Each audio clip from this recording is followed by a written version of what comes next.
everybody, welcome along to PSGL. This is season 33. This is the Bahrain Grand Prix, PSF1, and we're going to be in for some exciting action under the lights here tonight. My name is Jess Ball, and joining me in the commentary box once again, we have Aiden Carter. Aiden, how you doing? I'm doing very well, thank you. Yeah, looking forward to what's going to be an interesting round 5. Obviously, a little bit of a switcheroo in the calendar, and we've brought Bahrain forwards, but going to be exciting. Bahrain's always a really good race for league racing, and in real life as well, it always provides great racing. It's a very closely matched track for a lot of drivers as well. So, yeah, definitely going to be an interesting night.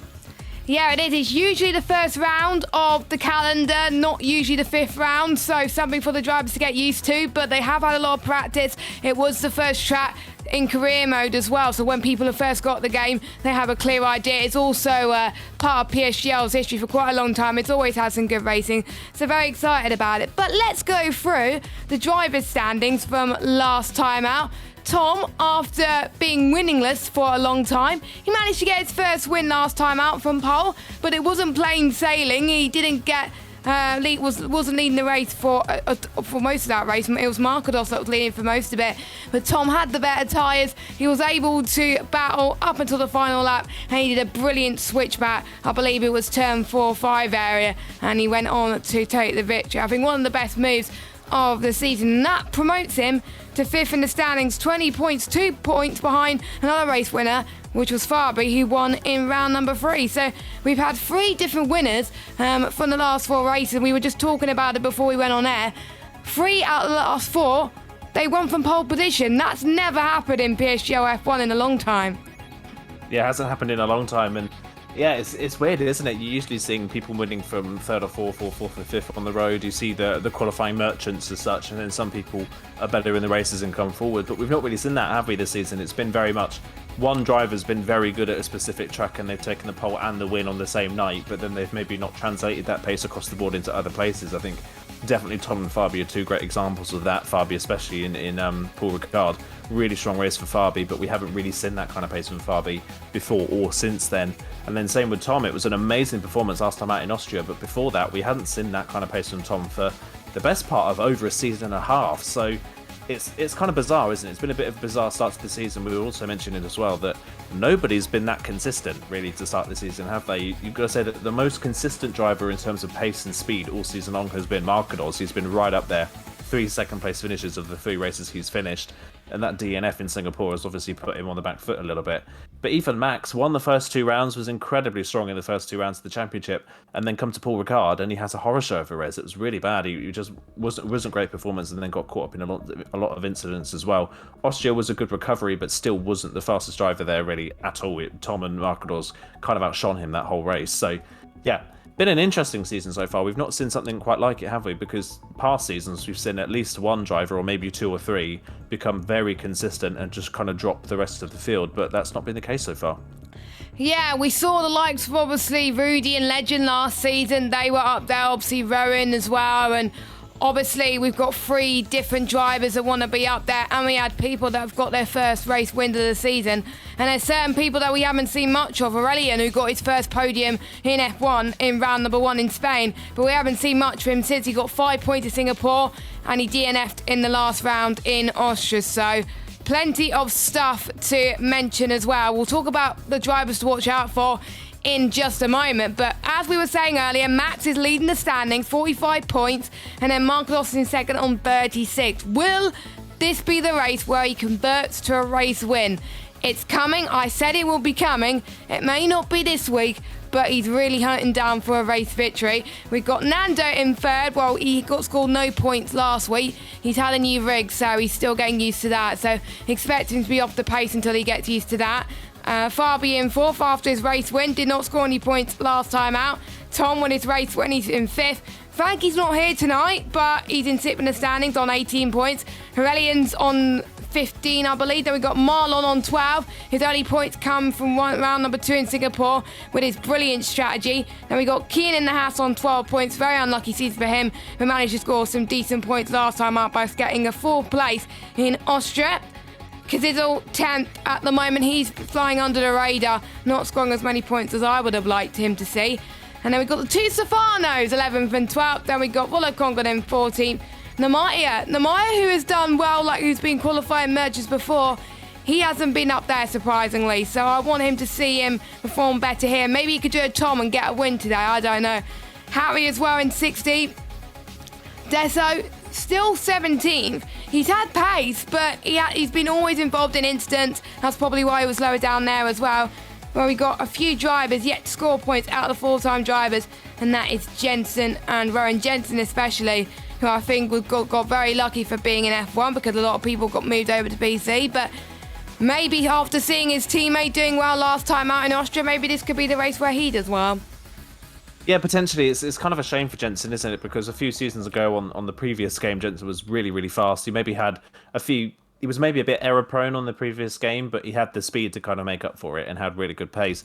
This time around, he lacks the pace of the people in the top in PSF1 and is still quite error prone as well. So it's kind of a spiraling cycle at the moment for Jensen. He's not in love with this game. He hasn't been really for the past 2 seasons. So it's sad to see. We know he's got great pace, great raw speed under that. He's just not been able to get used to this game, and it's like you mentioned, it was kind of a shock to see him in PSF1 this season. I think, like you say, getting lucky with a lot of people moving to the PC side of things. But even now, with a lot of people that have moved up, we've had people in the field that have moved up from F4, from F3, and still Jensen hasn't got any points on the board. So yeah, I think for this season, I think this season is just about seeing if he can get points wherever he can. It's been a really rough start.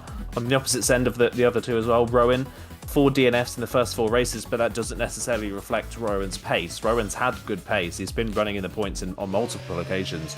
He's just not had the luck. He's either been involved in somebody else's incident or he's made a wrong strategy call, and that is why he's ended up at the back and then DNF'd in some situations as well. A lot of them out of frustration through being at the back. So yeah, I think Rowan, the points are coming for Rowan. He's got the pace to do it. He had quality pace last time out, so he'll definitely be up there. Jensen, though, it's definitely going to be a bit of a struggle. He definitely seems to be at the bottom of the ranking at the moment, so getting points for him is going to be a bit of a struggle at the moment.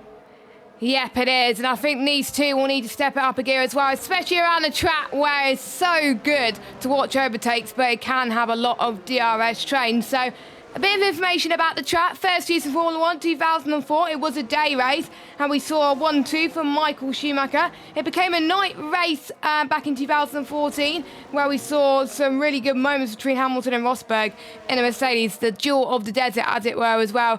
Hamilton versus Verstappen as well back in 2021. 2022, it was Leclerc and Verstappen as well, and then it was 2023 this year where the Red Bulls were running off into the distance as well. I can see up to 45,000 spectators, and it costed $150 million to construct, and actually it's near a nature reserve and a zoo, believe it or not. So those are some interesting facts there. So we'll find out who's going to be on a lap first. I believe it's one of the Mercedes on a lap first. It is one of the Mercedes. It is Fabi, who he even said to me in his interviews when I was interviewing the drivers earlier, that is one of his favourite tracks. So expect him to do well here tonight. He feels pretty comfortable around this track, but he feels like it's very hard to nail it sometimes. So he feels like he's got to improve on his consistency, and he's got to improve on his race setup as well. That is his main goal for tonight as he heads towards turn 13 now as well. Can be quite understeery if you don't get it right as well. Again, it does depend on the setup. All you got to rely on here is your ERS, because it is really hard to overtake here. Final 2 corners. Well, you could treat it as 1 corner really, but I know some people like to treat it as 2. Fabi then up to the line, and it's a 127.7 for the Mercedes. Kian at the moment is fastest, 127.5. Rowan up to the line then, 127.8, and Deso at 127.558. And another driver who we were speaking at the beginning of the season, it was also one of his favourite tracks. So I'm expecting high hopes for some drivers tonight who think they're going to do well based on their expectations at the beginning of the season. Yeah, based on their expectations. By the way, both Hasses on the front row, 1,000th of a second separating the 2 Hasses after the first runs. That is just goes to show how close qualifying is here. It's going to be close all the way through as Max, our championship leader, goes into P3 in the Alfa Romeo. Not a bad lap there on the board. I was riding on board with Markados, but he decided he hadn't invalidated. It wasn't going to be a bad lap. It was going to be similar to where Fabi and Harry are, but he decided to bail out and go into the pit lane without completing the lap, which is quite interesting. So maybe he's got 4 sets of softs that he wants to use. Your own next across the line. He goes 10th on a 20 1:28 flat, slowest of the representative times so far. Jensen had to do a slow lap on his first set on that first lap of that tyres, which is why his time is quite a way off. So yeah, more times coming to the board. Volakonga next across the line. He now jumps inside the top 10. Kazizel invalidated his run. Marlon is studying a little bit later. And here comes Nando to the line. Nando, a good middle sector. Crosses the line, goes P3. I think he's still getting used to some new equipment, if I remember correctly, is Nando. So didn't have a great showing last time out in Austria because of it. Scored no points for the first time this season. But he is still third in the championship. He's 20 points off the championship lead. So Nando is by no means out of this. And if he can get used to the new equipment very quickly, which it seems he has done, he's still right in this fight. I have to say, that is a good lap time considering he's got a new rig. So it does take a while, actually, to adapt to even a new position as well, or even a new wheel. So fair play to Nando in that Aston Martin. Currently still sitting, I believe, in third position in the championship due to his consistency at the moment. Even without points, he managed to pick up a few podiums, which was more than last season. He's improved a lot since joining F1 last season, so it's very great to see. As Marlon then is going towards the final part of his lap. He's purple sector 2, and wonder if the game is lying to us or if it's actually purple sector 2. Hasn't scored many points apart from Singapore, so can Bahrain be another night race where he can have a very bizarre strategy which works wonders and get him to near the top of the grid there. Marlon up to the line. What's it going to be? 1:27.6, which puts him in top 6. Not bad for him so far. Namaya, who is... Why is it not let me go to Namaya at the moment? I have to scroll like this, which is annoying. But anyway, Namaya, who's running out of VRS at the moment and fuel, but he's going to finish his lap anyway. 1:28.3, slowest of our runners so far. And that is everyone's first runs on the board, apart from Markados. That is going again. Now, Markados, as we were saying, obviously struggled to get to grips with the new game to start with when he joined PSF1, but has grown from strength to strength, but is yet to pull out a win. And as I said that, commentator's curse strikes from Miss Jessgave 95. And, he's reset to track. I hope that's the game resetting to track and not him, because otherwise he's going to be penalised for that. But... yeah, Markados, well, he was hoping he was going to get his laps off to a good start. Well, he's still currently sitting in 18th. Well, let's see if Kazizel can do any better. Yeah, not a great start to this session for Markados, bailing out the first one and then spinning on the next lap as well, which is why I was surprised he bailed out that first lap. At least he would have had a lap on the board.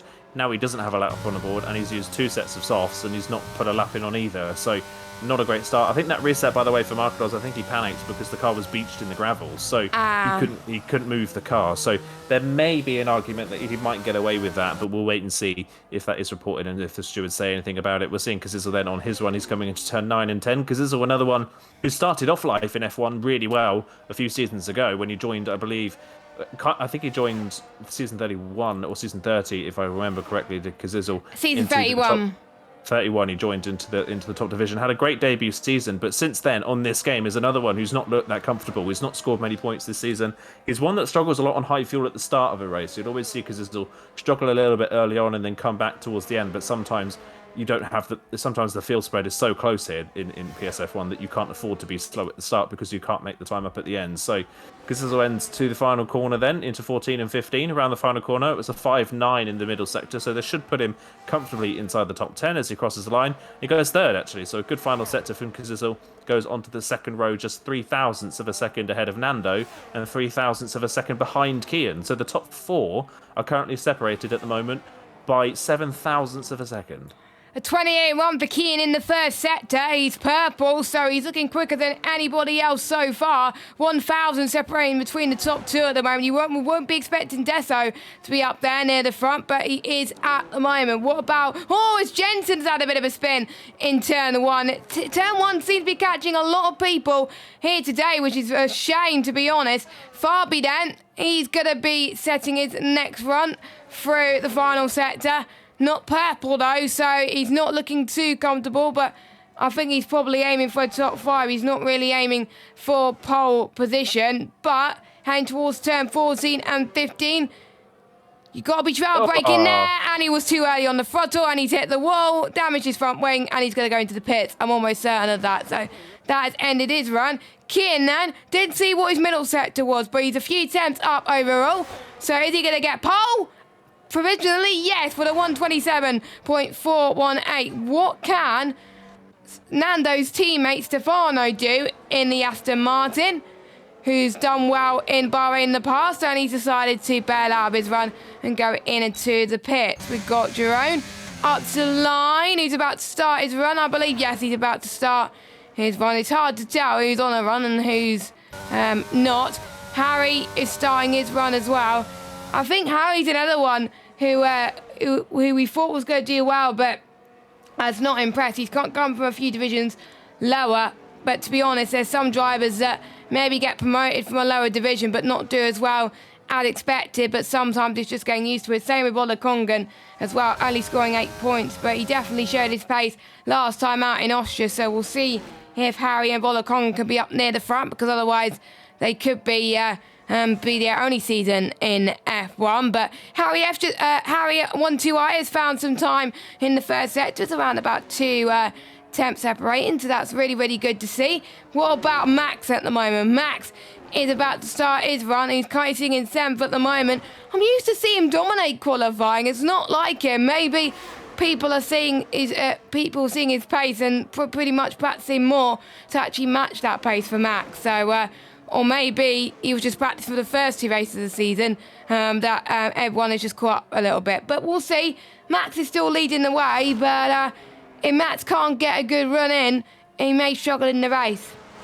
Yeah, definitely. Like you said, mentioned earlier on, DRS trains are a big factor around this track, so being at the front in quali could be quite crucial. Jeroen to the line then, currently 16th. He goes P9 with his latest lap, finds 4 tenths, and goes on to a 27.6. So a good lap there from Jeroen. Another one that had a good lap on that previous one was Rowan. He's gone onto the front row now in the Alpha Tauri, as Harry now goes to the top by over a tenth of a second. That's a lovely lap from Harry there, a 27.3. So to the top of the timesheets, the rest of the field is incredibly close together, and Harry's managed to put himself a tenth ahead of the rest of the field at the moment. So good lap there for the Williams driver, who currently at the moment 16th in the championship on 5 points. We'd say that that's potentially an odd place to try and win a race from in the championship, but before last week, Tom only had 4 points to his name and was down at the back end of the championship. He's now 5th all of a sudden after the win last time out. So yeah, anything can happen in this championship, and it usually does, and it is definitely happening at the moment. Harry to the front, Keane in second, Rowan in third. There's a lot of drivers at the moment in the top of qualifying who are not up there in the standings. Championship leader in the standings currently 8th, second in the championship, the only one of the drivers on the board with no lap time at the moment, which shows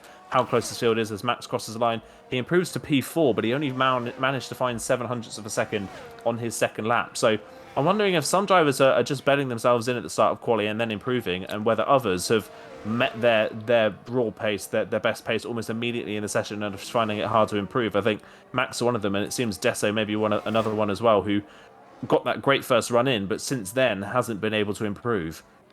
Well, we got Markados then, the only driver to not set a lap time. Oh, he invalidated final corner. Final corner is just so easy to invalidate if you go wide a little bit. So still the only driver yet to set a lap time. It's going to be like one-shot qualifying for Markados. So much pressure for the Mercedes driver, who's yet to pick up a win this season, but he's taken his time a little bit. Desso, he's a few 100s down on his first sector. Kazizel, he's backed off. Nando going into the pit lane. A few people actually backed off their runs then. We got Fabi. Is he on a run? It's hard to tell. We'll see what his middle sector is as he goes past into turn 12 and 13. Be careful to avoid that curb on the left-hand, well, on the driver's right-hand side, because otherwise it will get sent to a spin. He's on a lap, a few more numbers down, but he's got to get past some traffic first. There is an Alfa Romeo in front of him, but luckily the Alfa Romeo moves out of the way. So Fabi closing 17th, so both Mercedes not doing too well, and he's done exactly the same to what Markados has done, and has invalidated at that exact moment. So yeah, a running trend for Mercedes right now. Kazizel then, he's backed off, I believe. I did see someone finishing his run. I think it's Markados invalidated again. It's not looking good for the Mercedes, is it? No, it really isn't. It's kind of bizarre because Mercedes have been the only consistent heads at the top of qualifying this year, haven't they?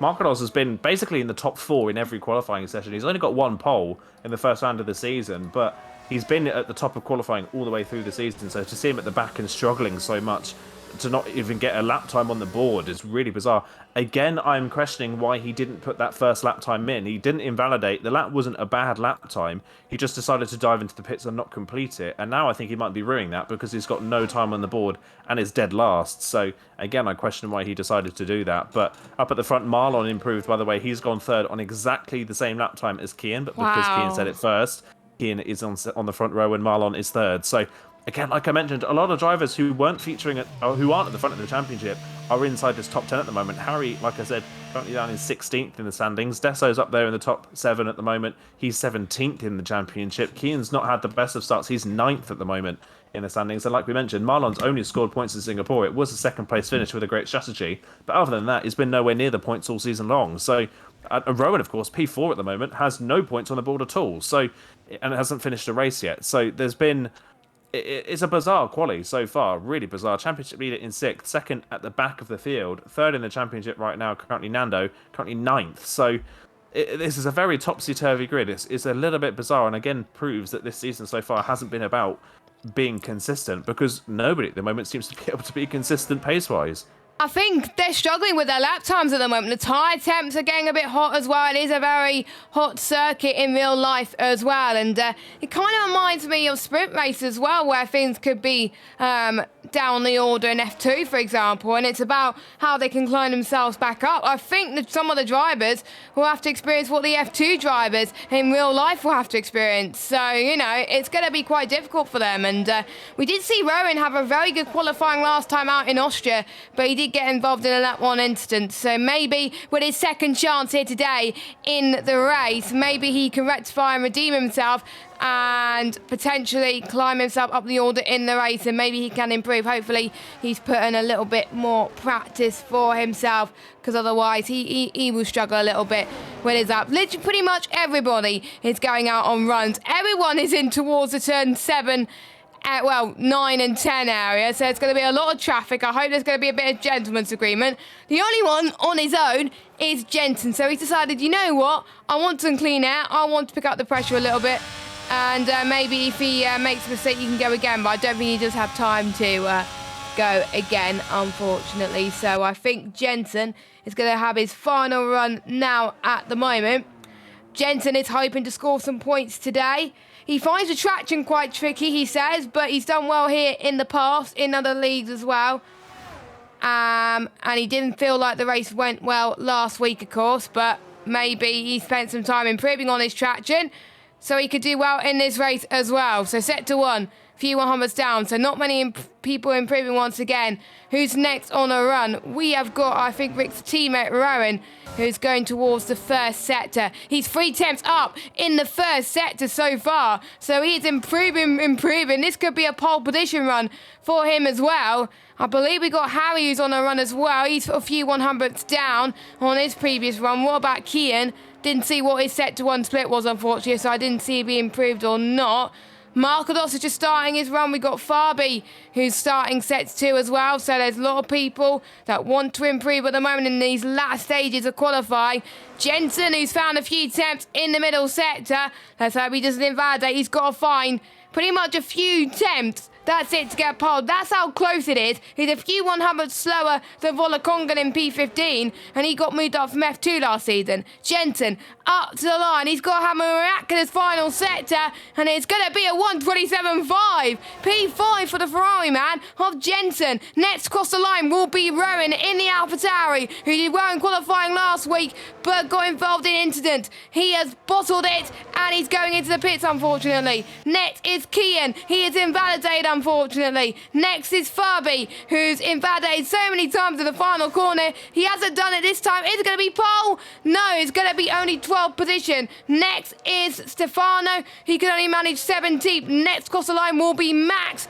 Can he get pole like he did in round number 2? The answer to that is no. Only P2 for him. He's only found 1/10 in that final sector. Markados, I think he's going to find some time, but is it going to be enough? Only 12th place for the man who's been a qualifying merchant all season. He's going to have his lowest qualifying position of the season so far. He's either started P1 or P2. We've got one of the Red Bulls up to the line. I believe that's Marlon. Marlon has invalidated. Tom, who got pole last week, can he get pole again? The answer to that is, oh, that is so close. 127.373. We got Aurelian, who's unfortunately invalidated. Rick, who's won in Bahrain in the past. He's not going to improve, unfortunately. Jerome, unfortunately, is in the pits. And we've got a brand new pole sitter in PSGL PSF1.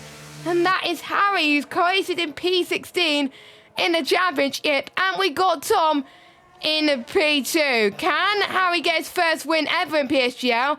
And could Tom get his second win in a row?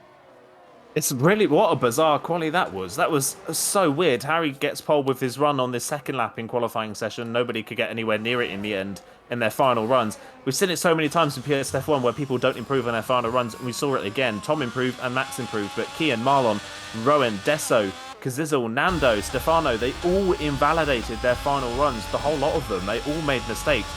That was a disastrous qualifying session for a lot of drivers. Jensen, best qualifying of the season by a long shot here, well inside the top 10, great for him. And what a disaster of a quali session for the two Mercedes cars. They're only 3/10 off pole, but around Bahrain, that is 12th and 13th on the grid. That is by far Merck's worst qualifying of the season so far. They've got a lot of ground to make up in the race, and for Markados, the last thing he needed was all of his championship rivals in front of him, including Tom and Max. Yes, not what he wanted to at all, but we'll run through your order then. From Harry, Tom, Max, Kian, Marlon, Rowan, Jensen, Deso, Kazizel and Nando, your top 10. Stefano, Markados, Fabi, Nemaya, Volakongan, Jerome, Rick, Aurelian and Stefano, your top 19. 4/10 of a second separates the whole grid, which I have to say is pretty much insane. But before we go to the main action here this evening, let's have a quick word from our sponsor, GT Omega.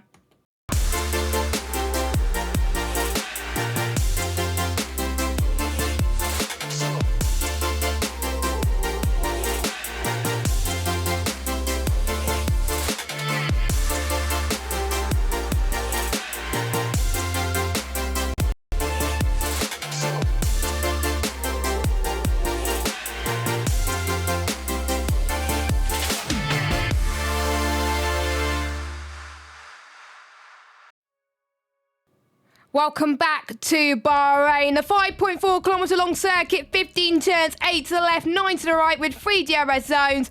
And we should be in for some great action. We had just had a crazy qualifying session, and I'm sure we're going to be in for a crazy race as well. The DRS zones fall between turn 3 and 4, and between turn 10 and 11, and 1 at the start, finish straight. The seconds are counting down. It is Harry who takes his first pole position of the season, and I'm reading in the chat as well, he was 2/10 off his PB, so that was pretty good to say that he got close to his PB in the session. Shows that he likes this track, and maybe he's hiding his expectations a little bit. No formation lap, so we are about to get underway for PSF1 round number 5 of the championship. So can Harry get the race win and convert his pole position into a race win? The 5 red lights are on your screens right now, and we are underway here in Bahrain. Harry gets a good start, so does Tom. Max gets a good start as well. Both the McLarens trying to get a good start as well as they make their way towards turn number 1. Tom getting a good getaway as well. Down the right-hand side, heading towards turn number 2. Almost get a bit squirmed off the track. But is he going to go side by side? We've got Kian as well, right in the middle of this, trying to get the lead from all 2 of them. But so far, Harry holds on to the lead. Max trying to go down the inside of Kian. It works this time. Max is up to 3rd, but Kian tries to get the switch back, and it's contact in the background. Stefano has gone off, so is Nemaya as well. So they're down in the background. Marlon has got past Max. Oh, no, he's not. He's cut the corner. So Rowan is back up into 4th place. Jensen managing to hold on to 5th, but for how much longer? Max is struggling. I wonder if he's got some damage in his Alfa Romeo car, because he's dropped down to 6th already, because it's all up to 7th, and turn 10, the heavy braking zone. That's going to be the trickiest part of the circuit, as a few people have gone wide already, but Harry managing to maintain his pressure at the moment and pull the gap that he needed to. Fabi down the inside of Marlon, up in towards turn 11 and 12, and Fabi gets the job done up into P9. But what a crazy start in the background, but Harry and Tom managing to keep P1 and P2 for now. Yeah, the top two keeping place. Kian with a good start as well. Rowan with a solid start, but it was absolute carnage from fifth on back there at the start of that race. Marcados was involved in that incident at turn number 4. I think there's some damage on that Mercedes. He is slowing down and he may be dropping back into the pit lane. Namaya's definitely he's missing his front wing entirely. So there was definitely contact at turn 4 between Marcados and someone, and other people got caught up in the aftermath. Marcados is in. What a disaster for second place in the championship into the pit lane. But likewise, his championship rival is under pressure now from Kazizel, who's trying to go down the inside at turn 1. It'll be the outside for turn number 2. But Max is going to have to take a tight line. He's not going to get a great exit out the corner. Kazizel gets a run down towards turn number 4. But Max's car looking good in a straight line as he heads into the braking zone. Kazizel will have the inside line. Is he late enough on the brakes? He's just keeping his nose down the inside. Can he get the better run at the corner? It looks like he can. Max surely not going to be able to fight this one around the outside. He tries, but there's not enough space, and Kazizel is through. He's up to 6th. Max has had a horror show of a start. He's down to 7th. Maybe there is some slight damage on that Alfa Romeo that we cannot see. By the way, I think there may be a penalty coming Marlon's way when he went off the road at turn 5 and 6. Really dangerous re-entry, and as he re-entered, he took Desso out. So Desso's now down to 14th. So that was a really dangerous re-entry for Marlon. Marlon off the road as well at turn 10 on the same lap and re-entered almost into the side of Fabi. So Marlon, I think in frustration, trying to race as hard as he can and is making a few mistakes here that could come back to bite him. Yeah, I think so as well. It was a really unsafe rejoin. I was looking at it and it was very, very weird for Marlon. So I think the stewards will definitely be looking at that because I did catch that on stream. Everyone started on the hard compounded tyres. We've got Marcados and Namaya that had to pit because of damage on the previous lap, but everybody else wanted to go for the same strategy, so we'll keep an eye on if the hards will cope as well. I managed to get the hards going for about 21, 22 laps, but knowing these drivers, they're faster than me. They could last it just for a little bit longer as well. Now these guys will be maxing out 8th gear here as they head towards turn number 1. As we can see, I think Max under pressure from Nando. I think I'm almost certain Max has got damage because otherwise Nando wouldn't be able to pass him in a straight line as well. So here comes Nando using his DRS. He's got 46% as well. And there's quite a lot happening in the background, almost making a bit of contact going into turn 4. Well, the stewards have been told to keep an eye on track limits in turn 4, just like in real life, of course. We saw that, I believe, in 2021, as Nando stays behind Max for the time being. And I have to say, I'm very impressed with Harry at the moment. I thought Tom was just going to breeze past at the start of the race, but no, Harry is absolutely shining in that Williams car.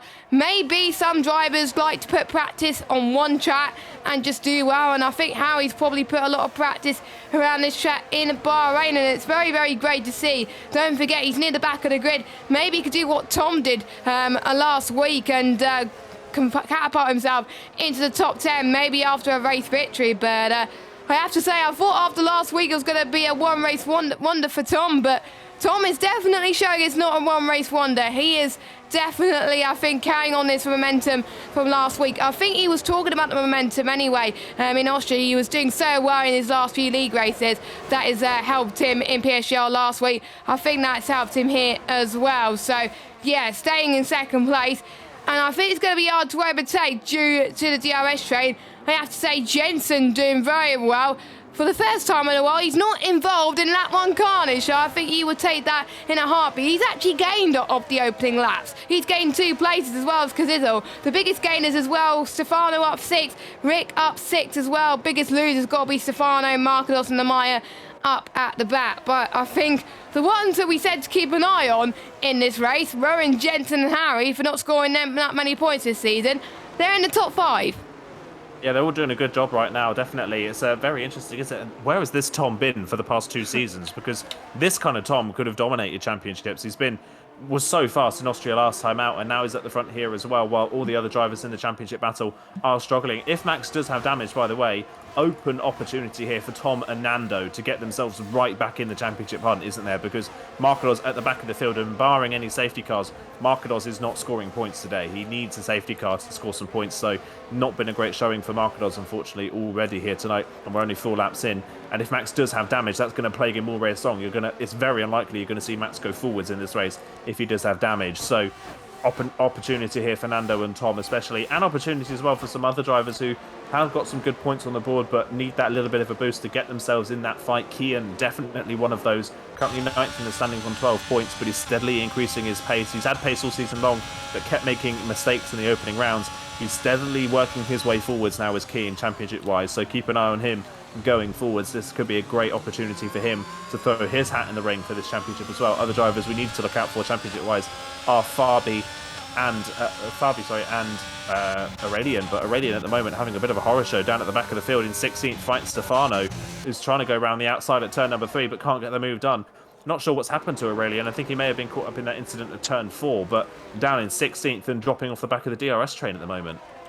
Yeah, I think Aurelian since round number 1, as I was saying, has dropped off a little bit, which is a bit of a shame because he was a champion contender at the start of the season, but maybe, again, there was just one race he was practicing for and that's it, but maybe he's got a race where he's working towards to get a good result. So we'll have to wait and see for Aurelian, but he's getting 2 places, hasn't had the worst of races so far, but I think he might have got involved in that contest early on as well, but he may have got away with a bit of damage as well. But I have to say Nando was looking ever so close to being passed by Marlon on the previous lap as well, but Marlon I think has just got some good pace straight line speed wise. Could we see the first overtake of this session? And with the DRS train we'll have to wait and see. I think Marlon has been the one, obviously he's probably going to be under investigation, but it's probably not going to be looming under his head at the moment. He's got to focus on the race because he may have to try and increase that gap to make sure even if he does get a penalty, he can still stay ahead. But Nando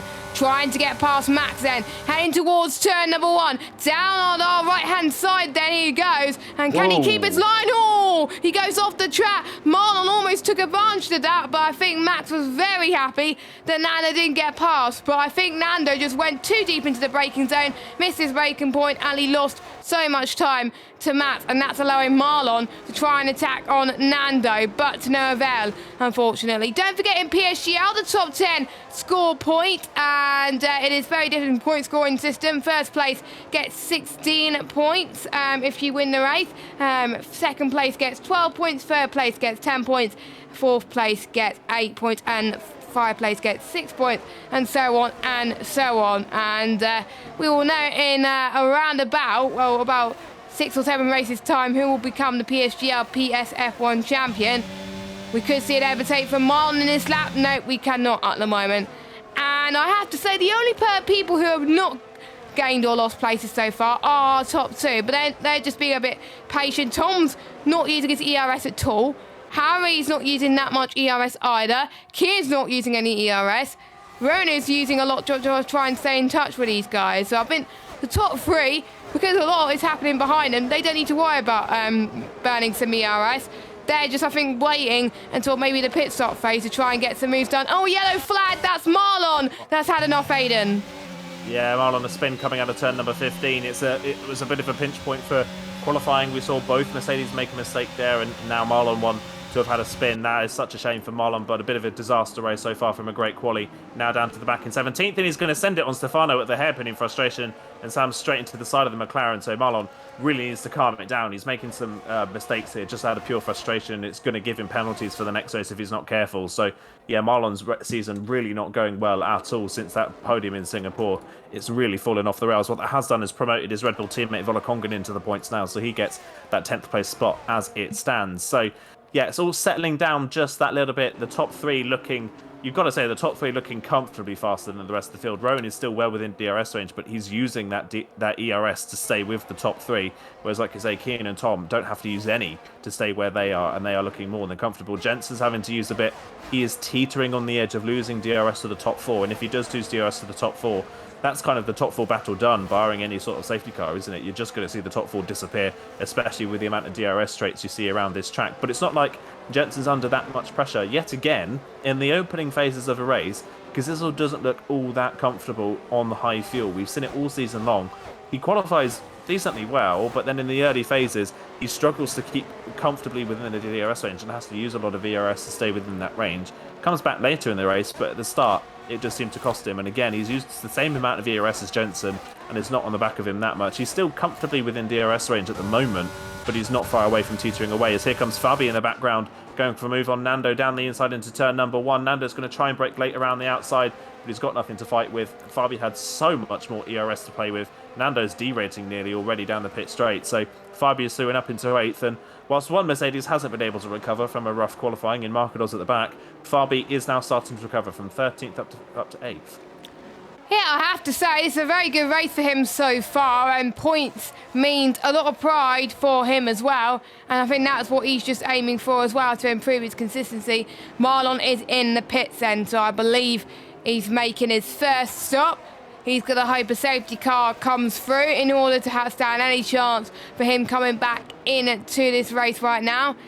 It's gone to a very quiet moment in this race so far. I think people are just finding their rhythm a little bit. They made some moves on lap 1 and lap 2, and they're just saving it for the moment where it comes to the pit stops. But bearing in mind, they got a championship to win. They want to win the Constructors. They want to score as high as they can in this championship. They want to improve as much as they can, so they can't afford to drop off any of these guys at the moment. But I have to say, the top 16 are all in the same train, which just goes to show how even this pace is for everybody in this tier. I think obviously the Connor and Louis have made the right decision in terms of all the placements as well, of how close everybody is so far. Fabi is going to try and go for a move on Max heading towards turn 1. He's probably going to do the same thing to what we saw earlier on as well, and with Nando. But Fabi is up again, another position. He's absolutely flying on those set of hard compound tyres, up to 7th already. He's still got the DRS. He could potentially get past Crizzle, but he's a little bit too further back. So Fabi, I have to say, even though he didn't get up near the front, he's showing he has a good race pace here. And as we were saying earlier, this is Fabi's strongest racetrack, and this is why, because he can start from pretty much 13th on the grid and make his way up. And I think Max, could be struggling a little bit as well. I think it's a question of when Fabi can get past Crizzle, to be honest, because we know Fabi is good in high pressure situations, and we know that he's better in high fuel compared to Crizzle in some races. So yeah, maybe Fabi can get past Crizzle soon. I'm liking the pace I'm seeing in this race from him, and hopefully, I think his goal, I have to say, would be top 5 this race.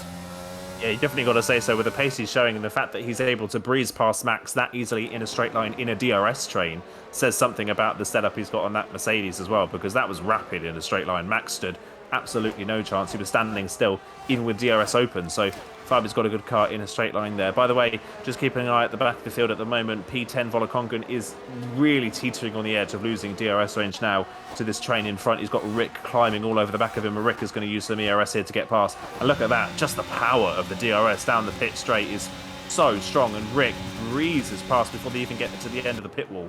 That is how fast that car is in a straight line as well. Rick is too. He's now into the points. So for the first time this season, both AlphaTauris are in the points, which is great to see. They need a bit of a kick in this championship. They've not had a great season so far. Only 1 point to AlphaTauri's name as a team as a whole. So yeah, great stuff so far from AlphaTauri, really showing up today. And one thing to note as well, Fernando, great qualifying considering he's obviously getting used to new equipment.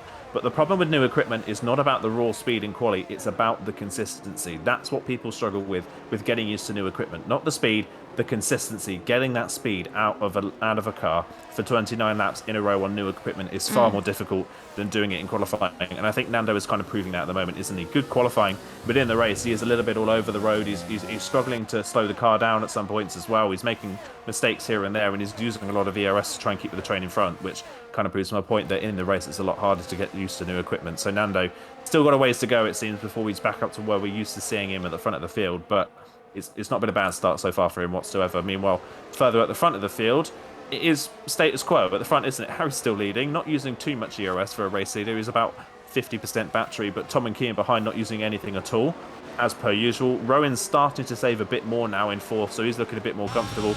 Jensen just a little bit further back has used a bit more than our top 4, so it's fairly status quo at the moment. Not really much going on. We've just got to keep an eye on Fabi to see if he can get close enough to the drivers in front, but this time around nowhere near close enough to Kazizel to have a go. So it's now going to be a case of who pulls the trigger first and goes for the pit stop onto the mediums, and you would assume Harry will probably be the first one in. He won't want to stay out too long and get undercut, which the undercut around here can be quite powerful. So you'd imagine he'll probably be the first to come in. We'll probably see someone come in around lap 13 or 14 maybe someone down at the back end of the top 10 will try a bit of a risky strategy. I'm looking at Nando because Nando is struggling to keep up with the train in front, so he might be the first one to dive in for the mediums. I think usually the first person that comes into the pitch is usually Volokongan. He loves taking risks to potentially go on to a set of the medium compounded tyres. We've seen that in the last few races as well. There's not much of a difference as to when they can come in for certain tyres. If they started on the mediums, which not many people have, they can go on lap 12, 13 onto a set of hard tyres. And if they started on hards around lap 15, 16 to pit for the mediums. So really, there's not much of a difference as well, whichever tyre you go onto. And that is very, very good strategy-wise as well. But people will want to be on the fast tyre at the end. You lose 22.5 seconds in the pit lane, so you've got to time your pit stop right. You do not want to come out ahead, well, pretty much ahead of traffic, really. You want to have some clear air in front of you, because otherwise the undercut will mean nothing for you at this moment in time. We'll get the tyres. I believe Markados has come into the pits to go on his hards that he started the race on, so that will get to the end of this Grand Prix. If there's a safety car, that will bring him right back into this race. If there's not, there will be a high chance that he could be lapped by the end of this race as well. So we'll see who's made the right stuff, who's been saving some tyre life and who hasn't. Well, we know that Tom's been saving some tyre life because he's still been on the 100% ERS for pretty much most of this race so far. Keane is saving a bit as well.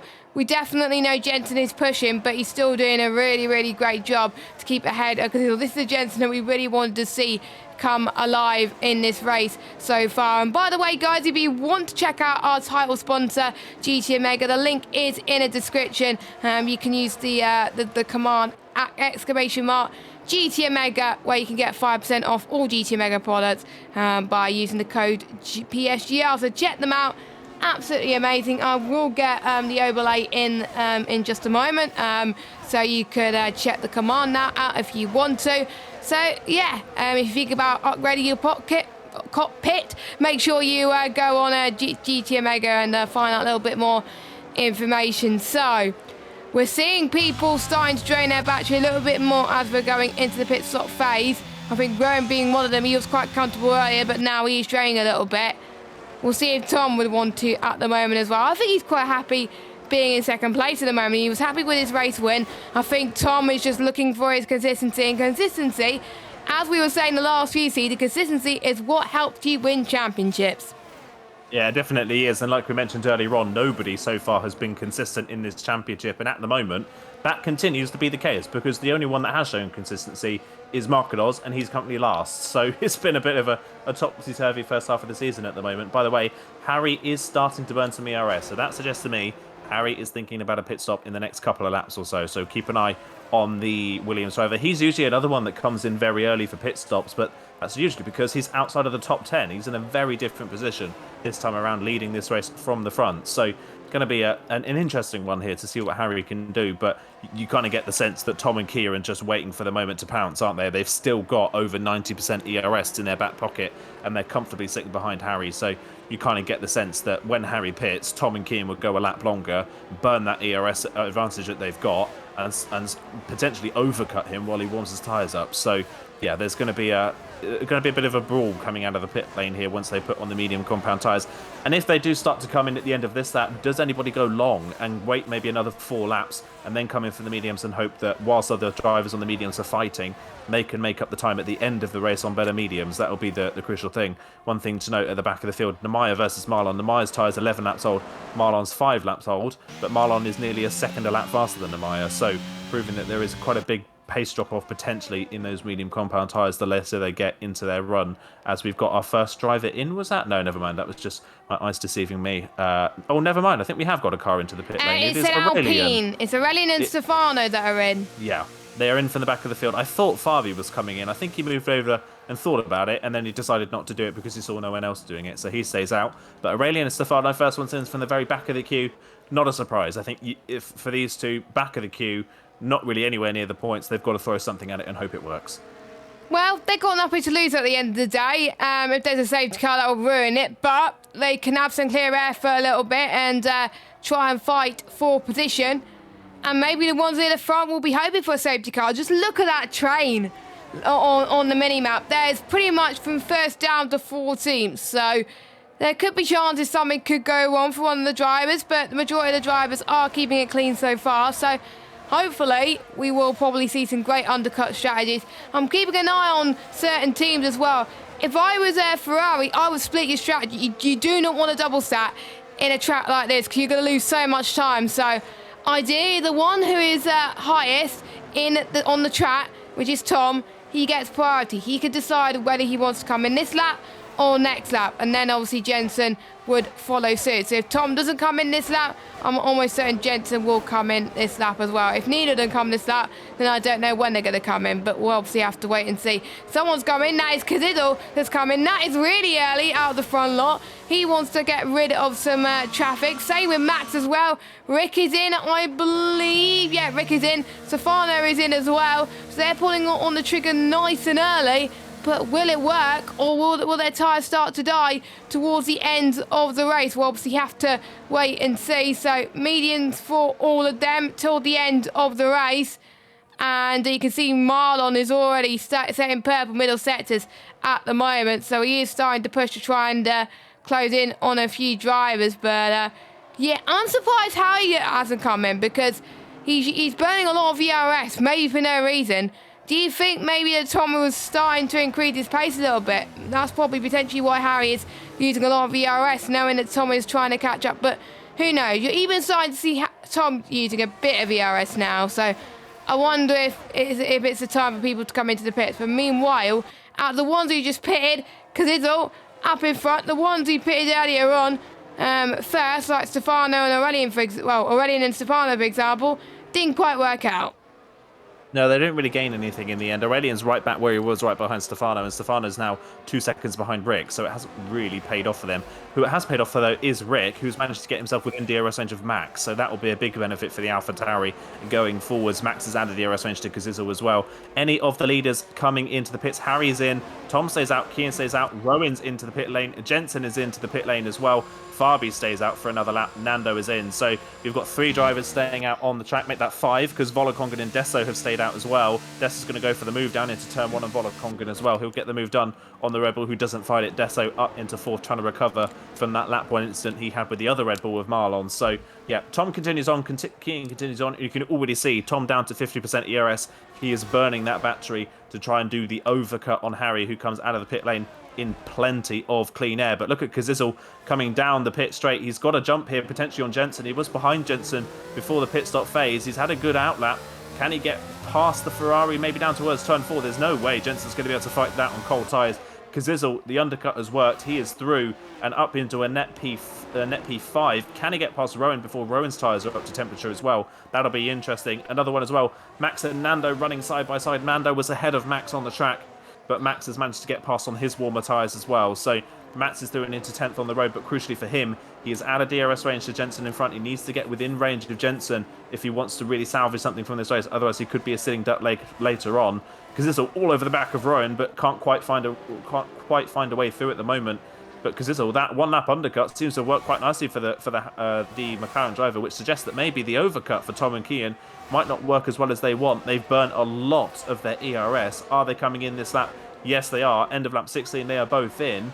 But potentially the overcut not as strong as maybe we were thinking.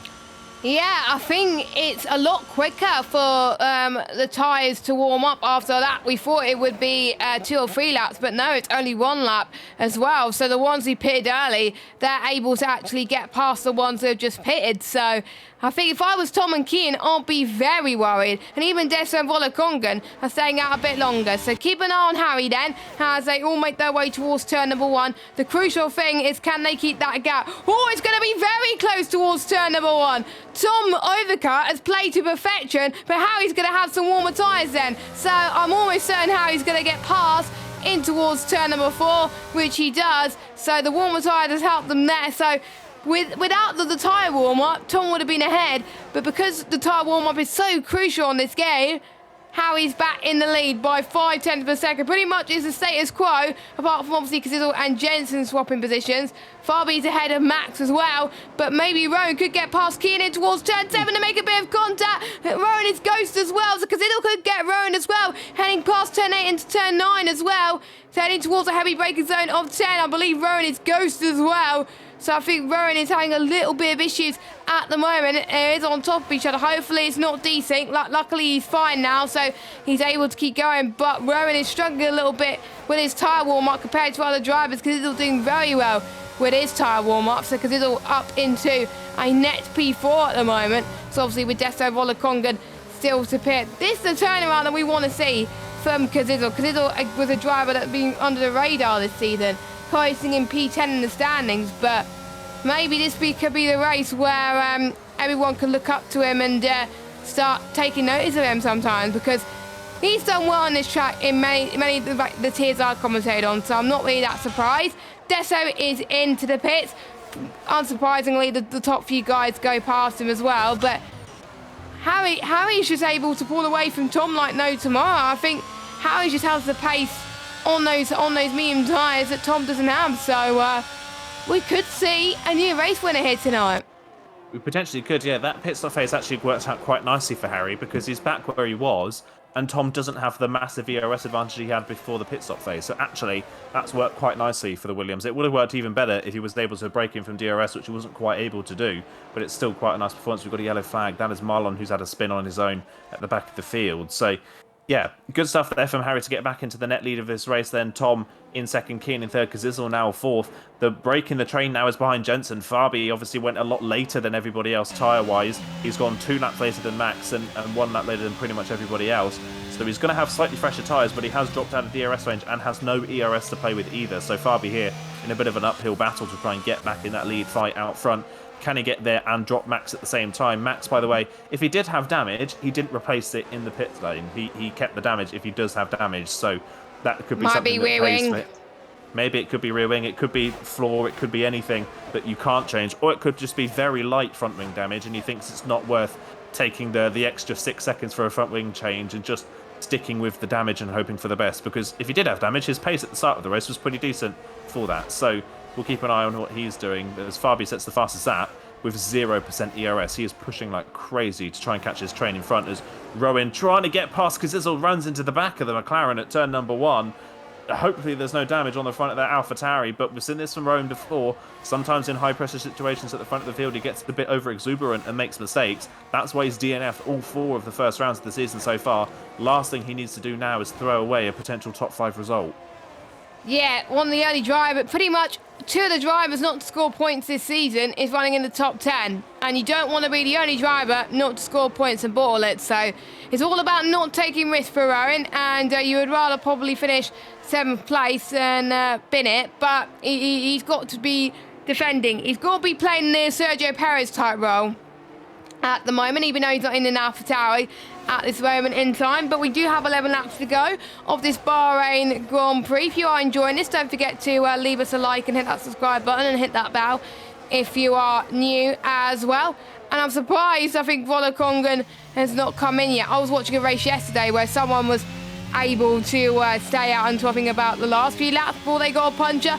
Hoping for a safety car. Unfortunately, a safety car did not come out and the race was pretty much ruined. So I think that's what Volakongan is hoping at the moment. But everyone else is so close together, and it's not really that long before Harry closes up to Volakongan. It's safe to say right now as well.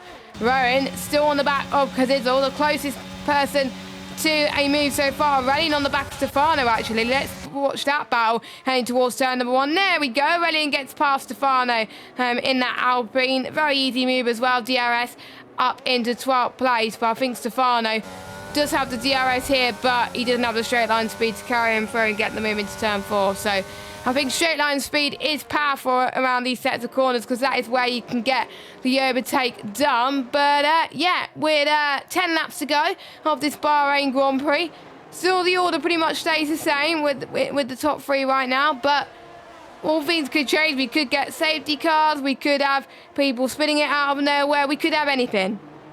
Yeah, we definitely could have anything. Volakongan is a weird one, isn't he? Because you mentioned earlier on, he's usually one that takes a risk and goes early. He's done the opposite and gone very late, which is really bizarre. But actually, if you look at Volakongan's lap times, he's matching his personal best. And on that previous lap, he was only 3/10 slower than Harry. So his pace at the moment in the lead, with no ERS and no DRS to help, is actually pretty good, is Volakongan's pace. So keep an eye on him. Is he going to go for just a really fast one on the mediums, or is he going to go for softs? He's gone for another lap, which suggests to me Volokongan is coming in for a set of softs at the end of this race, always hoping for a safety car. Either way, I don't think a safety car is that likely around a track like Bahrain, so I think he's potentially going for a set of softs. But again, on that lap, he was only 4/10 slower than our race leader, and our race leader's already 4/10 off his personal best. So, and Volokongan is still close to matching, if not better, than personal best lap times. So keep an eye on Volokongan at the end of this race. He may drop down to the back of the train, but he could have a huge performance advantage at the end of this race that he could benefit from. So not over yet for Volokongan. It's a bold strategy. And this is what we like to see, isn't it? We see it a lot in PSGL that there's kind of a format as how you run these races. You start on the hards, you pit about the halfway point, and you go to the end of the race on the medium compound tyres. As your Rowan's had a spin out of turn number 3, unfortunately, in the Alpine. Yeah, it's the PSGL F1 races tend to be very formulaic in their strategies, and we see not really many differences from it unless it's raining. But this is a very different strategy from what we've seen from anybody so far this season. So even if it doesn't work, fair play to Volokongan for trying something different. I like people going bold and trying something different, because you never know if there is a safety car. He could have pretty much come out in the lead of this race and be on softer tyres. You never know what could happen with Volokongan. He was the F2 champion from last season, but to be fair, he's not dropping off massively on those hard tyres just yet. So maybe he's just doing a bit of a tyre saving as well, or maybe he's just very, very quick in general on the hards, which is very, very good to see right now. But he's definitely going to go on the softs. Otherwise, there's no point in him staying out for that long, and he's staying out for another lap. 1/10 off his personal best. That I have to say is pretty incredible. Anyone else dying to go for some moves right now? No, they're still all being very, very patient. It's been a very quiet race from a lot of these guys at the moment. Real Tech in the chat saying Volokongan is his GOAT, and he's happy that he's doing well at the moment. But don't forget, you will lose about 23 seconds in the pit lane. I'll just check the gap from himself to the light of the top 10. He is going to drop into around about P16. It's cut up a range if he pits now. So he's probably going to pray to the safety car gods, because otherwise he's going to be out of the points. But yeah, I'm very happy he's tried for it anyway, even if he's not going to get any points. But who knows? He could try and get the fastest lap, try and see it for anybody. But the field is bunched up even more. Tom's getting close to Harry. Keane's getting closing up to Tom. I think we will see some last-minute moves in the closing few laps as well. I think Tom may use his ERS towards the end. So will Keane as well. Not everybody's on 100% yet. Even Harry is trying to use the DRS to try and stay ahead of Tom, and I think Tom is definitely pushing. He doesn't want Harry to get his first win. We all want to see Sorrel take his first win, but we all want to see Tom get his second win in a row. We don't mind what we see, as long as we see some good battling nonetheless as well. And I have to say, Tom is always a good mover in last lap battles, and I wonder if he's going to save it all to the last lap again like he did last week. But yeah, it would give us a panic attack if we saw that, and he might lose my voice again. But here comes Tom then. He's found a little bit of straight line speed on the straights. 200 miles an hour he goes. Is he going to go for the movement towards turn 1? Not this lap, but I think maybe the next lap, or maybe turn 4. We'll have to wait and see. He's got the DRS heading towards this straight then, heading towards turn number 4. But Harry is pulling away down there. So yeah, I think Tom is just making sure he can save some ERS and waiting until that prime opportunity. I think Tom has to go for it in the next few laps, I think, because otherwise he'll lose out on the win. But what would you do if you were Tom? Would you prefer to get second, or would you fight for the win? I think if you're Tom, you've got to fight for the win here, haven't you? He's got a great opportunity championship-wise. Championship leader's currently down in 9th position at the moment. Marcos is out of the points. Nando's only 10th and looking under pressure from Rick as well, and Fabi's only 8th. So massive opportunity here for Tom to catapult himself right into the front of the championship fight. So you've got to fight it, and he's got a lot more ERS than Harry as well, which I'm sure if he's got a race engineer, they would have told Tom that as well. So he has got an advantage. His only problem is he can't leave it too late. We've seen it so many times in the past where drivers want to leave it to the final lap to not give the other driver a chance to fight back, but then they leave it too late and they've missed their opportunity and they don't ever get close enough to get the move done. So Tom's not gonna. He's got to make sure he maybe does it with 3 or 4 laps on the end so that he doesn't wait too long. Volokongan is still going.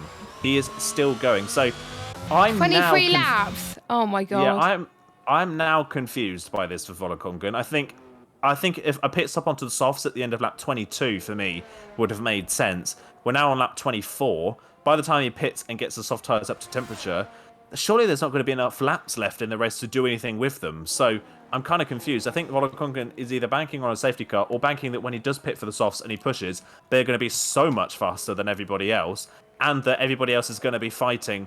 Once by the end of this race, they're all going to be fighting for position, and he can capitalize on everybody slowing down while they fight each other. But I think he's left it 2 laps too late now as Volokongan to make this strategy work. He's not given himself enough time to make the softs work. It says big fight further down. Deso and Stefano going side by side. Deso looks like he's got the move done finally, and he's only up into 14th.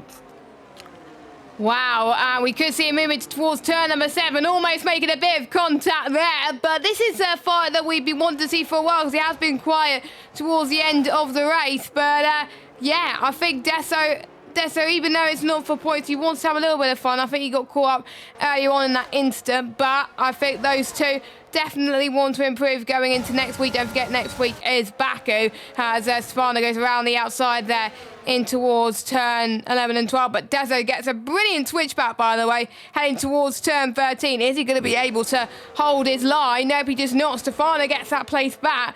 I have to say, both of them has left enough space. Volokongan finally decides to call it a day and go onto the soft. The bigger safety car is not going to happen.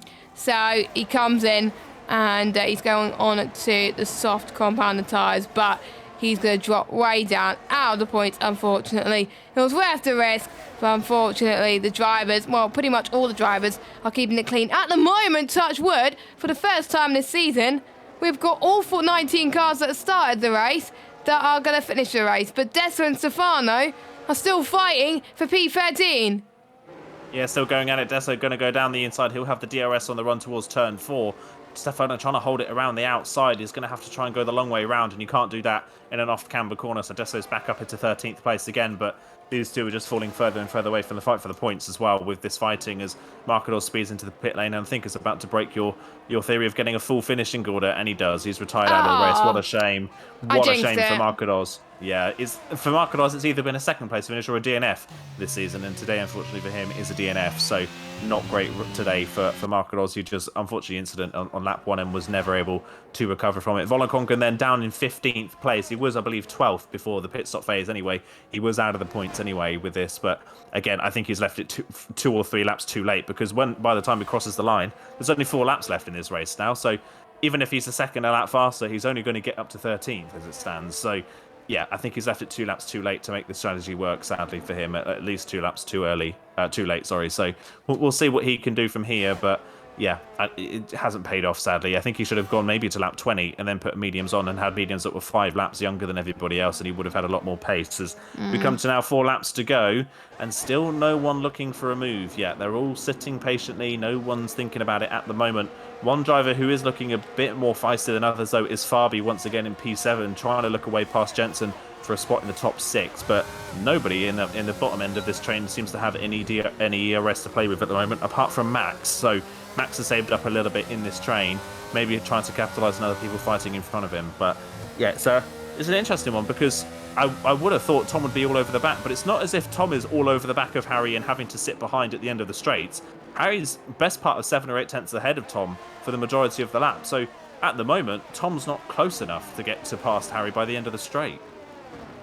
Nope, he's not. It's not like last week where he was very, very close to try and go for the move. But obviously, Austria is an easier track to overtake compared to obviously Bahrain. Bahrain, a lot of braking zones, a lot of high temperatures as well. But, you know, I think Tom will be very content with P2 as well. But he knows he's got Kian chasing him down as well. And I think if you're in the top 5 right now, I have to say, I think all of them will be very happy with their results. I think all of them will be their best result of the season as well, and we will start to see some points being scored for everybody. I believe if Jensen and Rowan score today, that'll be all the full-time drivers scoring points, and that will leave our 2 reserves to not score points of Louis and Roby, but they haven't turned up this season. So pretty much everybody that's raced this season will have got points this season, which is great to see, but we've still got a few laps to go. Anything can change, and we're past the window of safety cars, so we won't get any safety cars. No safety cars, no VSCs, that's it. And I have to say, that's surprising compared to Bahrain, because every time I commentated on the Bahrain race, we've always had safety cars. So first race, we've had no safety cars, which just goes to show the high caliber of drivers then. So it's now going to come down to who's going to get the win. Now, fastest laps for these drivers, let me have a look. Harry, fastest lap, 1:30.7. Tom, fastest lap, 1:30.784. Harry is just slightly faster than Tom. Fastest lap in the top 3, Kian, 1:30.7. But Fabi's fastest out of anybody in the top 10, 1:30.4, and it's still in 7th. So imagine if he would have qualified higher, maybe he would have been challenging for the win as well. But again, still some valuable points nonetheless as we head towards the end. But this is what we were talking about. Tom's found some pace here. He's got to use the DRS. This is the final few laps where he's got to make it count. If he doesn't go for the move in the final few laps, then maybe kiss his victory goodbye, and maybe he's going to try and ruin the possibility of if you get pole position, you get the win. He's going to try and go for it in towards turn number 1. There's a yellow flag as Marlon, I believe, that's spun in the background, but here comes Tom down the inside into turn 1. I don't think he should have challenged this lap. Maybe next lap. A little bit of contact between the two of them as well. With Tom being on the fresher grip at the moment, maybe that's helping him a little bit. But Harry trying to go down the inside to turn 4, but to no avail. But at the moment, Tom is leading this race. But for how much longer? Kian now going to try and take second place from Harry, then in towards turn 5, and they don't make contact. That is amazing stuff from Kian. So we could have a three-way scrap for the win of this race. Yeah, lovely driving there. Harry was, I think Tom was so early on the brakes into turn 4, it caught Harry out, and Kian came from a mile back and caught him unawares and got the move done. Lovely opportunistic move from Kian now, but has he got the pace to keep up and pass Tom? As there's another yellow flag. Stefano, who's had a spin, having just pitted, I think, for a fastest lap attempt on those softs. By the way, speaking of softs, Volokongren on the softs is not fast. He's actually not any faster than he was on the hards. So actually going for the softs wasn't a good call because they're not fast at all. So not a great strategy call in the end, sadly, for Volokongren. But back to the front. 1 lap to go. Kian half a second back. Has he got enough to fight Tom for the winner of this race? Tom is using some of his ERS down towards the DRS zone. Kian has a little less, but he will have DRS on the back of Tom. It is a fight between these two. Harry's dropped too far back. There's another yellow flag. That's Aurelian that spun from 11th position. As here we go down the pit straight. Tom is weaving all over the road. Kian's nowhere near close enough into turn 1. He's got no ERS to play with either. Tom's still got something in the background. Kazizzo is going to try and steal a podium off of Harry here down the inside, but far too late on the brakes is Kazizzo. Far too late. He has completely missed the corner. He's on the grass through turn number 2. Rejoins very unsafely, but luckily there was no one near him. He's back in 4th, but Harry just about, for the time being, holding on to his first podium.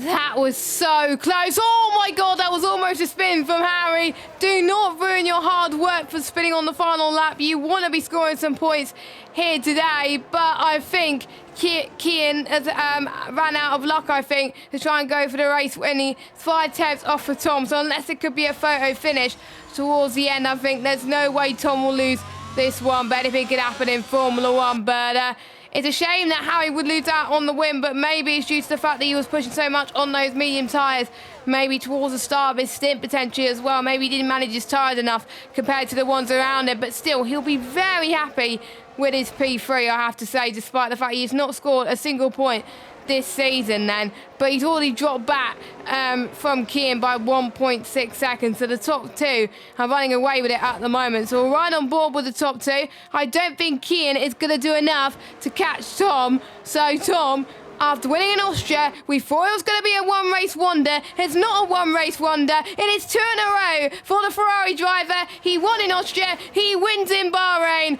0.6 per second to Kian. Harry with his first podium and point of the season. Kazidza in 4th. Rowan also with his first point of the season. Jensen with his first point of the season as well. Everybody in PSGL PSF1 full-time has scored points, which is great to see. Max in 8th, Nando 9th, Rika scored 1 point as well, so he's on 2 points. What a race from the likes of Harry, but unfortunately, Tom was just waiting for the prime opportunity this moment, and he did it, and he got his second win of the season and his second in a row. Well, the last time I saw him get his win in a row, he won the championship. That was, I believe, in season 30, where he won 6 in a row. Is he aiming for that, maybe? I don't know. He's going to jump way up the top of the championship. The only other person to get two wins in a row, and that was Max, and that was at the opening round of the season. Yeah, lovely stuff from Tom. You could kind of see it coming, wasn't it? It was textbook league racing in the end, wasn't it? Yeah. Tom and Keane sat behind Harry, who was burning the ERS at the front of the train. They saved theirs, and they waited for the right moment to pounce, and they nailed it. Absolutely nailed when they went for that move. Keane as well. Keane, very opportunistic move to take second place away. Lovely stuff from him. Just didn't have the raw speed or enough ERS at the end to challenge Tom for the win. But Keane continues to improve in this championship as well. Of course, 2 spins in the first 2 rounds of the season and no points. And then he got 4 points in round 3, and then it was a 4th place last time out in Austria. Now he gets his first podium, so he's another one throwing his hat into the ring championship-wise. Brilliant stuff from him. But yeah, Tom, what a race from him. All the more sweeter in the fact that Max only finished 8th in the end, so only 3 points on the board for Max for the second time this season. Marcados didn't score at all, so Marcados no points for him. Nando down at the back of the field, I think it was 9th in the end for Nando. Fabi only 7th, so Tom here is going to jump right up towards the front of the championship now. I think he's going to actually be joint level second. on. Yeah, he'll be joint second with Marcados after this one. Yes, I have to say, bring it on for the championship. We thought that Tom was going to be out the championship, but it just shows having 2 really good results are definitely proving themselves. But hopefully he's not going to have the luck that Max had after his first 2 rounds of the season. But we'll have to wait and see. But you can see the consistency that Tom's had so far. Tom was confident going into this one, and it showed. Tom wins from Kian, from Harry, from Cadizzle, from Rowan, from Jensen, from Fabi, from Max, from Nando, and from your top 10. Stefano from OP in 11, Desta in 12. For Lakongan, his gamble for a safety car did not work, but he tried to go for the fastest lap. He didn't have good pace, unfortunately. Stefano, though, gets the fastest lap from FER. Then we got Jerome in 15th. Marlon in 16th, Nemaya 17th, and then we got 2 DNFers, Aurelian and Marcados. I believe Aurelian will still be classified because he's a lap down, but Marcados won't. So technically we'll have 1 DNF, and we got quite a few drivers of the day as well. A few drivers getting their first points of the season. Tom with his second win as well. Fair play to Harry though for getting pole position and still managing to get on the podium. Usually a man like that would be worried under the pressure, but he managed to hold his head under the pressure and managed to score some decent points today. Yeah, I think we kind of knew all race long. I think Harry didn't quite have the same race pace as we saw from the likes of Tom and Kian, but held on to that podium either way. Really good result, and far better than we've seen from Harry really at any point this season. So brilliant stuff from him, get his first podium of the season, and hopefully that gets the ball rolling. We talked about it with Tom last week, that this championship is all about momentum and building that momentum. Tom's momentum is on the up now, and now we're seeing Harry starting to build a bit of momentum. Same with the other podium sitter in Kian as well. So going to be interesting to see what they do going forwards now championship-wise, whether they can continue that upward trajectory. And while they're going up, there's a lot of people going down, isn't there? That's another round where Max has just not looked all that particularly fast. We of course don't know if he had damage, but if he didn't have damage, then that just wasn't a particularly strong race from our championship leader. Marcados, again, poor well, I say again, for the first time this season, had a poor qualifying, and he really paid the price for it. He ended up at the back of the field, involved in an incident, and that is why you don't want to have a bad qualifying, because you put yourself in those dangerous positions. And of course, the other Mercedes of Fabi, what could have been? Qualified 13th, ended up 7th, had a great run through the field, but then just got stuck in the DRS chain, as we see so many times from other people who have great pace, but don't have the room on the track or the position to prove it. So if either of the Mercedes had qualified far better, maybe even 5 places better than they did, it could have been a much different story tonight. But a poor qualifying for both of them cost them both quite dearly in the end, one more than the other. Yeah, I mean, qualifying does show that its importance in PSGL, and I think Fabi would have probably potentially been in the race victory, as I was saying earlier, but yeah, he does have the pace, I think, for Baku, so we're keeping our fingers crossed for that one.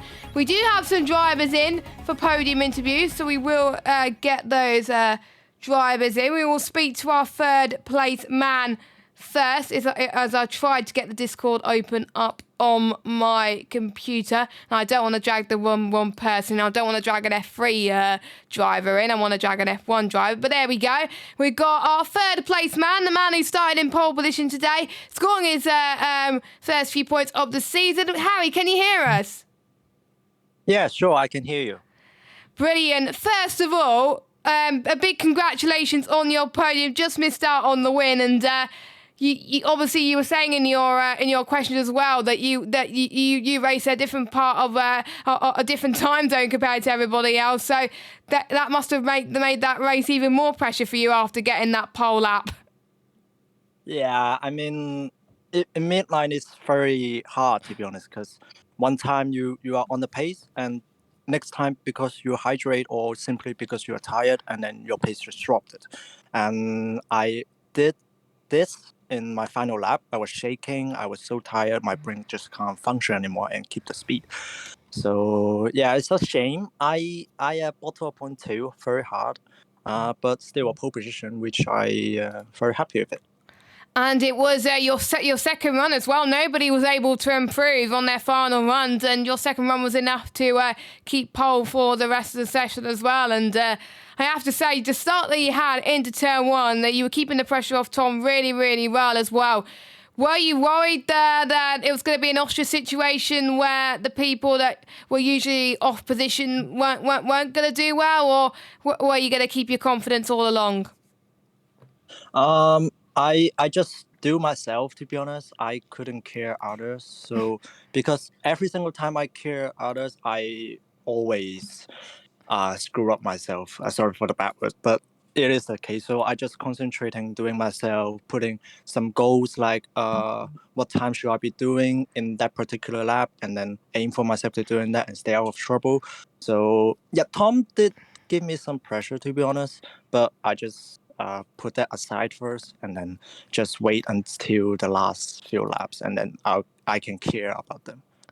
I have to say that's a very good attitude to have as well. Concentrate on yourself, and when you say that Tom's applying the pressure towards the end, that's where you would push as well. But was Bahrain a good track for you to begin with in other leagues as well? Because it's great to see you finally having the pace around it, or was it just a bogey track for you? To be honest, Bahrain isn't my best of track, but it is a better track for me. So I'm kind of okay with that. But yeah, I mean, I've done some Bahrain league race on other leagues as well, but those didn't end well. I bottled quality a lot, so yeah. Still. Well, you didn't tonight. Yeah.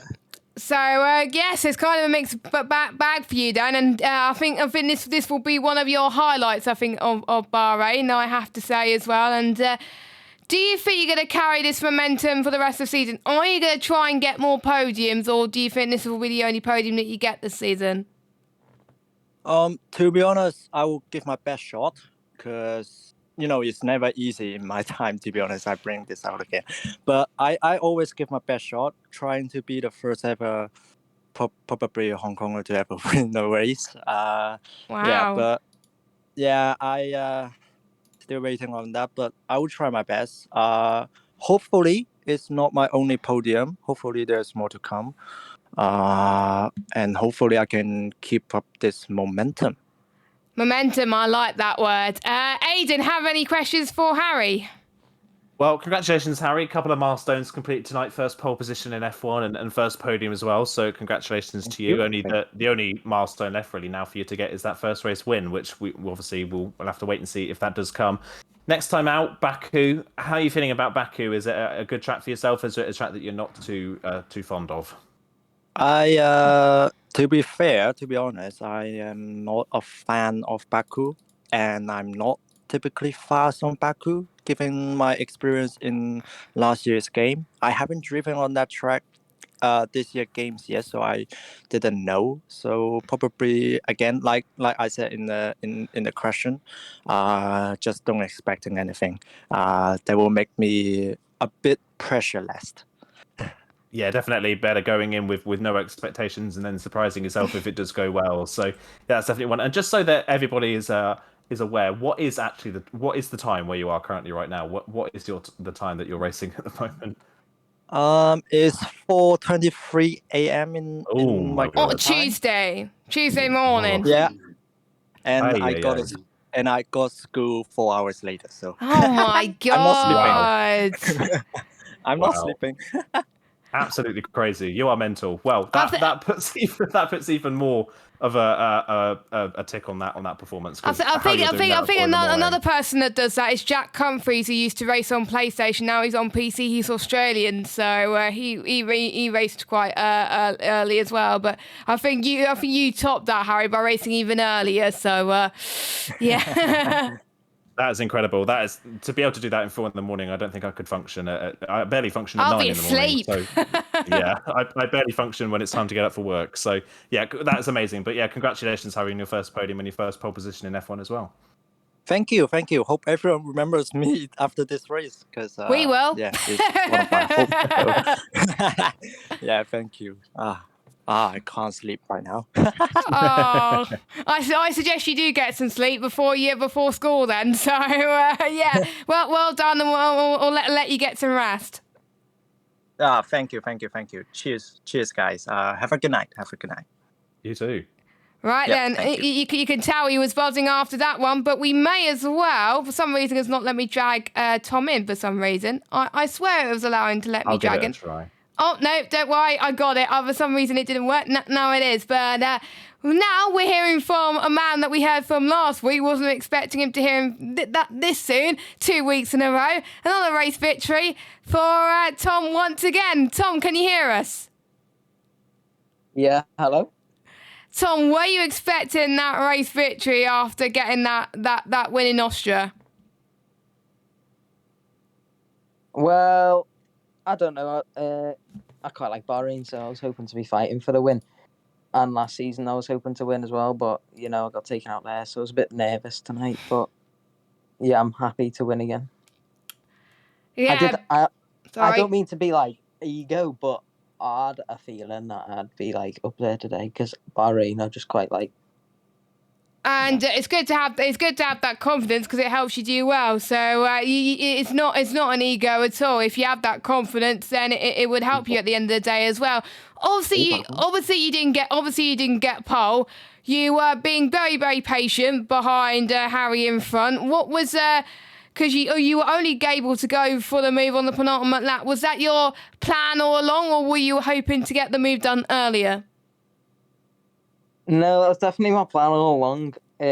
Even from the start of the race, I wanted to stay behind and then overcut.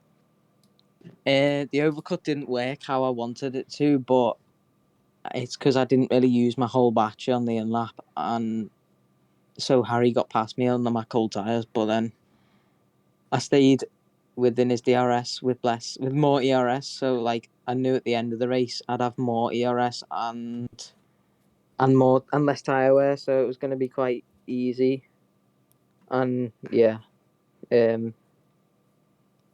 it's definitely a better track to overtake. Not on the last lap, but the penultimate lap was a bit better for me because I could stay ahead on the last lap. But yeah, it was definitely planned. Yeah, because I could see you were waiting until the penultimate lap, not the last lap, because the last lap could get difficult as well. And obviously you were racing in PSGL on Thursday as well, obviously a different platform. How hard was it to transition from PS to PC and then PC back to PS around the same track? Well, it's not that different. I used the exact same setup, so it wasn't that much different. It's just a bit more reactive on PC, with the lack of input delay and stuff. But yeah, I didn't really do much practice for that because I only knew I was racing an hour before. Wow. So yeah, and I've been working all weekend, so I got on today and sort of didn't have any of the muscle memory anyway from PC. So yeah, it was a sort of. It's not that bad. Oh, good. So it's easier than you thought. That's very great to see. But obviously, you're going to be focusing on PS for the time being as well. Now I believe, according to my mental math, I believe you'll be tied on points with Markadov, P2 of the championship. The only person to get 2 wins this season apart from yourself is Max, who's kind of sitting in P1 still. He hasn't scored many points. Is your championship back on? Well, I mean, there's still the whole season to go, pretty much. Yeah. Hopefully it's back on, but yeah, I don't even know what the calendar is. I Baku guess next. Baku's it's a bit dodgy that. Sorry, but, I kind of nicked your question, Aiden. That's all right. Yeah, I've got a couple of others. Oh, good. Yeah. Good. Hopefully that is my championship back on. I think the gap will be around like 14 points. It's still quite a gap, but I am in second now, so hopefully Anything can happen. yeah. Anything can happen. Yeah. Max is quick though, so he'll definitely be back. He'll be back soon. I'm actually excited to see the fight between you guys in the championship. It's going to be quite close indeed. Aiden, you have a few questions. I'll hand it over to you. Yeah, well, congratulations on the second win in a row, Tom. So proper turnaround from the first 3 rounds of the season. What for you has kind of changed from the first 3 rounds into this one? Because obviously after round 3, you only had 4 points on the board. So and now you're up in second in the championship. So has something shifted, or is it just a case of you've been in the right places at the right time? I think nothing's really changed. Well, Spain, I just don't like. France, I just don't like it either. Singapore was good at, and I just bottled the qualifying, and I was quite disappointed. But I haven't really changed anything. I'm still just like getting on a Monday after work, and then doing like 3 or 4 hours practice, and then getting into the race.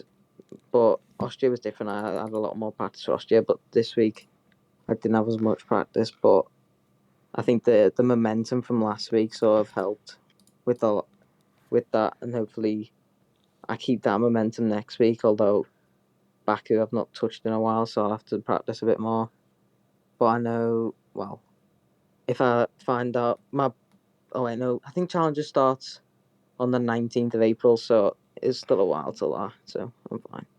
Yeah, that's definitely going to play a part, of course, with this championship as well as challenges and all people competing in that. But we obviously mentioned Baku's a bit of an iffy track for yourself, but I think it's, by the sounds of what other people have said, Baku's a bit of an iffy track for everybody. I don't think anybody particularly likes Baku, so you're definitely not in the minority of people that dislike Baku as a circuit. So I guess what's the aim for Baku then? If it's not a track that you think you're going to do particularly well at, or it's not a track you enjoy, is it just a case of trying to get some solid points on the board, or do you still think you can fight for the win? Well, completely honestly, if I get back up to speed at Baku, it's probably my best track from like F1 2020 and 2021. Like my first 2 PSGL poles both came at Baku in F4 and F3. Oh. And but I literally the last time I did that track was like I might not have even been on this game. So, but I don't think anyone's done it because none of the big leagues have had it on the calendar. So.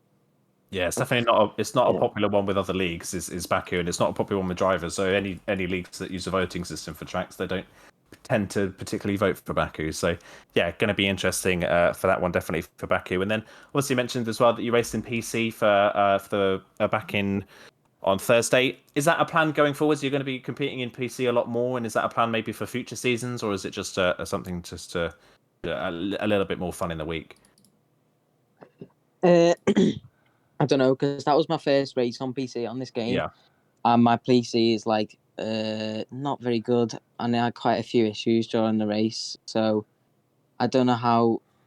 I don't really want to commit to that because then we're left without like. I just like the stability of PlayStation and knowing it's gonna work every time I turn it on.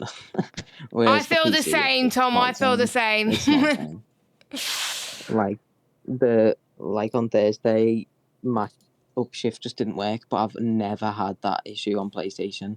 So yeah, I'm definitely gonna stay on PlayStation. Yeah, but definitely. I don't know, maybe anti-cheat and stuff like that. Maybe PC is just the way to go.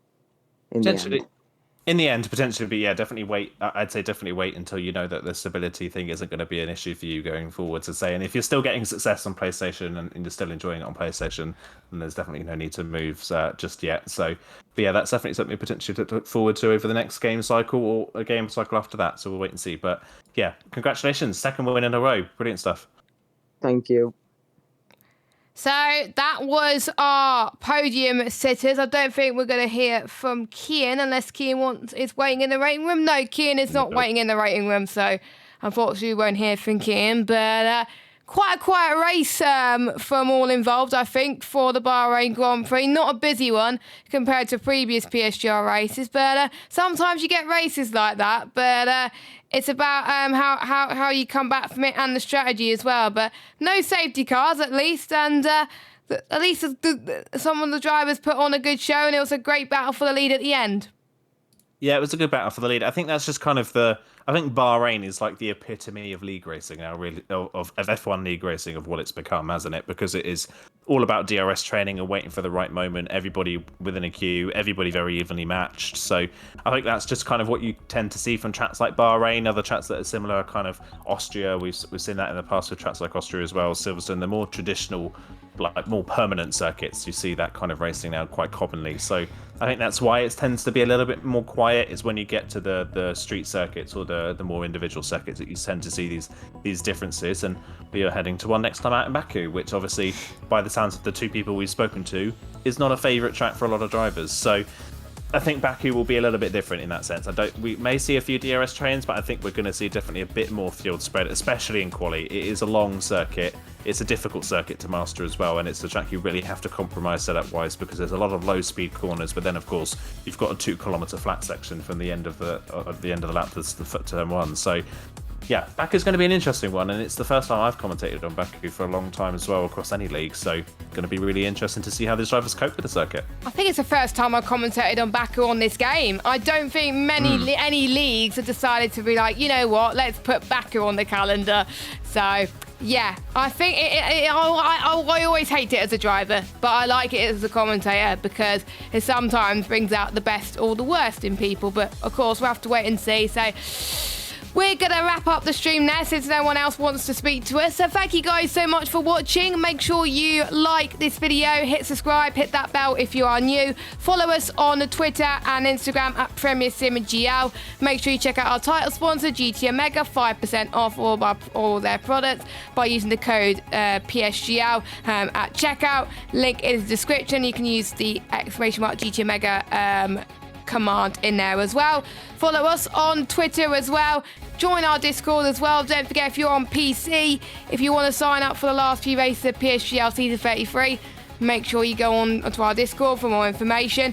And next round is Baku on Thursday for the PC Leagues, but we'll be back on Monday at 8 PM for the Azerbaijan Grand Prix for PS Tier 1. So for myself and Aidan, see you next week. Have a good evening. We'll leave you with our title sponsor to wrap it up. Bye-bye.